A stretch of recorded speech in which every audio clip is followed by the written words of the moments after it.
មានច្រើនបងប្អូនបាននៅថ្ងៃនេះយើងនឹងលឺអំពីព្រះបន្ទូលរបស់ផងប្រងនិយាយថាព្រះយេស៊ូវគ្រីស្ទទៅអារៈលបួងអារៈលបួងពីព្រោះអីព្រះវិញ្ញាណបាននាំទៅឲ្យអារៈលបួងមិនមែនព្រះយេស៊ូវគ្រីស្ទជួបសេចក្តីលបួងទេមិនមែនព្រះយេស៊ូវគ្រីស្ទចាញ់សេចក្តីលបួងទេប៉ុន្តែព្រះវិញ្ញាណបាននាំទៅឲ្យអារៈលបួងបើពីព្រោះយើងមើលនៅក្នុងខ2ទ្រង់ត្រូវអារៈលបួងក្នុងរវាង40ថ្ងៃដូចខ្ញុំនិយាយមិញអត់ទេព្រះវិញ្ញាណនាំទៅឲ្យអារៈលបួងមែនទេទ្រង់ត្រូវអារៈលបួងក្នុងរវាង40ថ្ងៃមិនបានសល់អ្វីសោះនៅវេលានោះលុះផុតថ្ងៃទាំងនោះមកទ្រង់ក៏ឃ្លានឃើញទេហើយអារៈទូទ្រង់ថាបើអ្នកជាព្រះចត្រានៃព្រះមែនចូលបង្គាប់ឲ្យថ្មនេះត្រឡប់ជានោះទៅឃើញទេអារៈវាដឹងថាព្រះយេស៊ូវឃ្លានអញ្ចឹងដើម្បីលបួងព្រះអង្គបានលុះត្រាតែឲ្យព្រះអង្គធ្វើការងារមួយគឺឲ្យប្រើអំណាចរបស់ផងព្រះអង្គជាអាហារប៉ុន្តែព្រះយេស៊ូវអត់ធ្វើតាមទី1ព្រះអង្គមិនធ្វើតាមបង្គាប់របស់វាទេបើសិនជាព្រះអង្គធ្វើតាមបង្គាប់របស់វាមានន័យថាព្រះអង្គចាញ់វាទី2បើសិនជាព្រះអង្គឃ្លានមែនគឺព្រះអង្គឃ្លានតាមនិស័យសាច់ឈាមរបស់មនុស្សហើយព្រះអង្គដឹងថានេះជាសាច់ឈាមរបស់មនុស្សអញ្ចឹងមានពេលវេលាដែលព្រះអង្គត្រូវស្រោចអញ្ចឹងហើយបាននៅក្នុងនេះព្រះអង្គមានព្រះបន្ទូលទៅកាន់វាថាតែព្រះយេស៊ូវមានបន្ទូលថាមានសេចក្តីចែងទុកមកថាមនុស្សមិនមែនរស់ដោយសារតែនំប៉័ងប៉ុណ្ណោះទេគឺរស់ដោយសារគ្រប់ទាំងព្រះបន្ទូលនៃព្រះវេឃើញទេព្រះអង្គបានតបទៅវាវិញថាមនុស្សមិនមែនរស់ដោយសារនំប៉័ងប៉ុណ្ណោះទេព្រះអង្គចាប់ទុកខ្លួនឯងជាមនុស្សពីព្រោះព្រះអង្គយកនិស័យមកជាមនុស្សហើយព្រះអង្គបានចាប់ទុកខ្លួនឯងជាមនុស្សដើម្បីតតាំងជាមួយនឹងវិញ្ញាណអរិយសាតាំងថាមនុស្សមិនអីគេយើងមើលនៅក្នុងខ4តែព្រះយេស៊ូវមានបន្ទូលតបថាមានសេចក្តីតែងចង់ថាមនុស្សមិនមែនរស់ដោយសារតែនំប៉័ងប៉ុណ្ណោះទេគឺរស់ដោយសារគ្រប់ទាំងព្រះបន្ទូលនៃព្រះវេឃឃើញទេ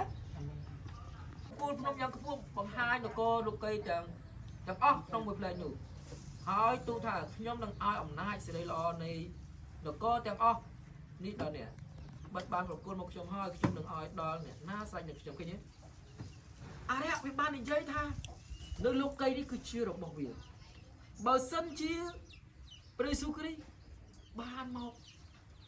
ក្រាបថ្វាយបង្គំវានឹងឲ្យលោកីទៅឃើញទេសេចក្តីលបួងជាច្រើនមានមនុស្សជាច្រើនដែលចង់បានបែបនេះបាទហើយមានគ្រីស្ទបរិស័ទជាច្រើនដែលចង់បានឥឡូវសំណួរសួរបើសិនជានៅសុកគេមកប្រាប់ថាខ្ញុំនឹងលើកអ្នកឲ្យធ្វើជាស្ដេចគ្រប់គ្រងនៅលើផែនដីនេះហើយមានស្រីកំដរជាច្រើនរាប់ពាន់នាក់សិតតែកំងថាស្អាតមែនសួរអត់ធន់វាបលេងភ្លេងយើងទៀតមែនជារបស់អ្នកតែព្រះយេស៊ូវមានបន្ទូលតបថាសាតាំងអើយចូលថយទៅក្រោយអញឃើញទេក្បិតមានសេចក្តីចែងទុកថាត្រូវឲ្យឯងថ្វាយបង្គំដល់ព្រះអម្ចាស់ជាព្រះនៃឯងហើយត្រូវគោរពដល់ទ្រង់តែមួយព្រះអង្គប៉ុណ្ណោះនៅពេលដែលព្រះយេស៊ូវមានបន្ទូលថាចូលសាតាំងអើយចូលថយចេញពីឯង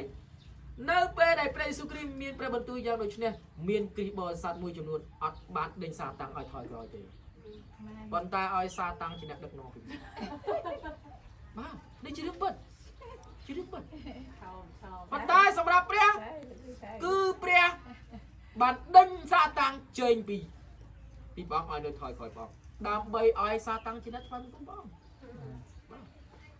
សម្រាប់បងប្អូនយើងមួយចំនួនគឺអត់ទេសាតាំងជាអ្នកដឹកនាំស្ថានដែលយើងធ្វើអ្វីដែលយើងធ្វើខ្ញុំសូមមិននិយាយច្រើនប៉ុន្តែនេះជាអ្វីដែលយើងបានឃើញហើយបើយើងសង្កេតមើល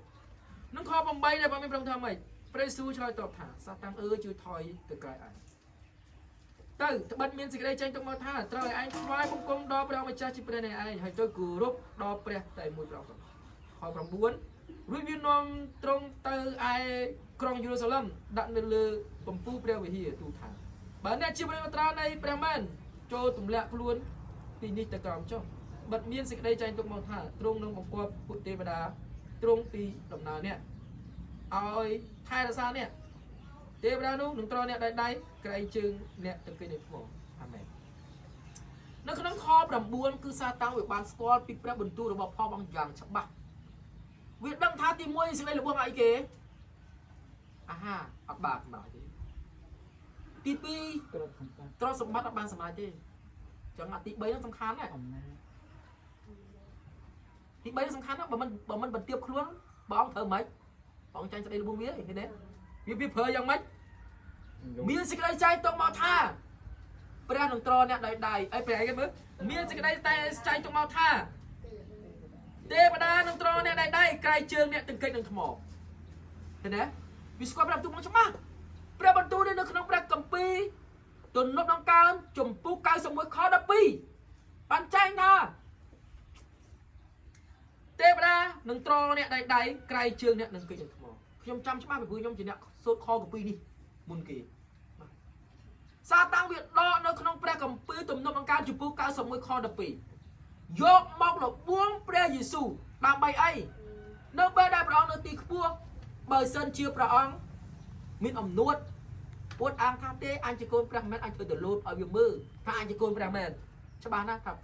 ព្រះយេស៊ូវនឹងចាយសេចក្តីលបួងហើយថាព្រះយេស៊ូវនឹងបាត់បង់ព្រះជន្មថាបានប៉ុន្តែសម្រាប់ព្រះអង្គមិនដូចវាគិតយ៉ាងដូច្នោះទេបើមានព្រមថាម៉េចការអរិយបានបើមានព្រមថាម៉េចនៅក្នុងខ12តែព្រះយេស៊ូវមានបន្ទូលតបថាមានបទគម្ពីរចែងថាកុំឲ្យឯងលបងព្រះអង្គម្ចាស់ជាព្រះនៃឯងឡើយឃើញទេនៅក្នុងខបញ្ចប់ព្រះអង្គមានព្រះបន្ទូលថា